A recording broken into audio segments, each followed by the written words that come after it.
অসমৰ ভিতৰতো বহুত পাকিস্তানী লুকাই আছে।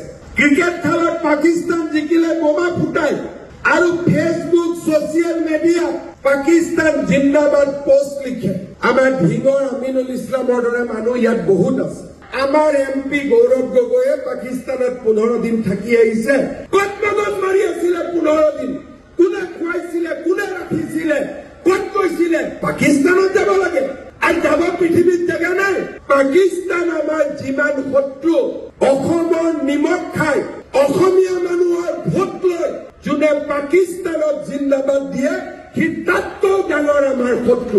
ভাৰতৰ নিমখ খাই পাকিস্তানৰ জয়গান গালে মাৰি ঠেং ভাঙি দিম। অসমৰ ভিতৰতো বহুত পাকিস্তানী লুকাই আছে। ক্ৰিকেট খেলত পাকিস্তান জিকিলে বোমা ফুটাই আৰু ফেচবুক ছচিয়েল মিডিয়া পাকিস্তান জিন্দাবাদ পোষ্ট লিখে। আমাৰ ধিঙৰ আমিনুল ইছলামৰ দৰে মানুহ ইয়াত বহুত আছে। মই তেওঁলোককো কৈছো, অসমৰ নিমখ খাই, ভাৰতৰ নিমখ খাই পাকিস্তানৰ জয়গান গালে মাৰি ঠেং ভাঙি দিম। দিব লাগে নে নাই? মাৰি ঠেং ভাঙি দিব নালাগে নে নাই? পাকিস্তানৰ কাজিৰঙা আছে নেকি? পাকিস্তানৰ মানস অভয়াৰণ্য আছে নেকি? পাকিস্তানত পবিতৰা আছে নেকি? আমাৰ MP গৌৰৱ গগৈয়ে পাকিস্তানত 15 দিন থাকি আহিছে। তাত মানসো নাই, কাজিৰঙাও নাই, পবিতৰাও নাই, ওৰাঙাও নাই।